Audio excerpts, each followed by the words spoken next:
اللہ کے نبی جب ہجرت کے لیے تشریف لے جانے لگے تو سیدنا صدیق اکبر نے آپ کی بارگاہ میں سواری کو پیش کیا اور عرض کی کہ حضور آپ اس سواری پہ سوار ہو جائیں، یعنی غار ثور تک تو گئے، ویسے پیدل چلتے جب وہاں سے نکلنے لگے تو آپ نے سواری پیش کی، حضور اس اونٹنی پہ سوار ہو جائیے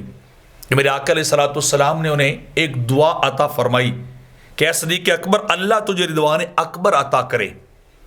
تو آپ نے پوچھا حضور وہ رضوان اکبر کیا ہوگا جس کی آپ نے میرے لیے دعا کی ہے کہ اللہ کی رضا کامل اور اکبر مجھے مل جائے؟ تو میرے آقا نے فرمایا اللہ رب العزت یوم قیامت اپنے خاص بندوں کو اپنا دیدار عطا کروائے گا،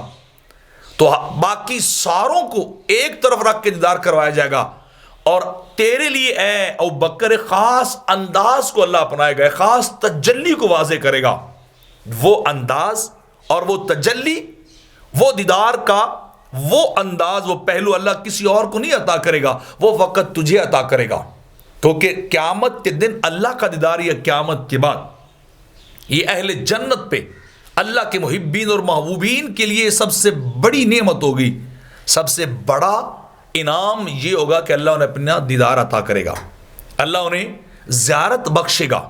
لیکن امت میں سے بھی یا باقی پوری انسانیت میں سے جہاں انبیاء سے ہٹ کر دوسروں کو ایک انداز سے تجلی اور دیدار ربی ملے گا، وہاں صدیق اکبر کے کو دیدار کروائے جانے کا انداز ہی الگ ہوگا، وہ ذرا وکھرا ہی انداز ہوگا، ایک عجیب ہی انداز ہوگا کہ اور کسی کو وہ نصیب نہیں ہوگا۔ اور یہ نعمت بھی سب سے بڑی نعمت ہے، جہاں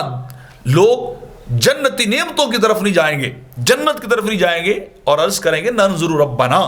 ہم تو اپنے رب کا دیدار کرنے آئے، اس کا انتظار کر رہے ہیں، وہ پردے ہٹائے اور کھل کے ہمارے سامنے آ جائے، تو ہر چیز کو بھول جائیں گے، تمنا کریں گے کہ اللہ کرے ہر روز دیدار ملے، وہاں جمعے کو دیدار ملے گا۔ تو سب سے بڑی تجلی اور نعمت اللہ کا دیدار ہوگا، اور صدیق کے اکبر کے لیے وہ دیدار سب سے جدا ہوگا، سب سے الگ طریقے سے ہوگا کہ دعائے مصطفیٰ تھی کہ ابو بکر صدیق کو دیدار وہ انداز، وہ حسن کا، وہ لذت، وہ سواد، وہ چس عطا ہوگی جو کسی اور کو عطا نہیں کی جائے گی۔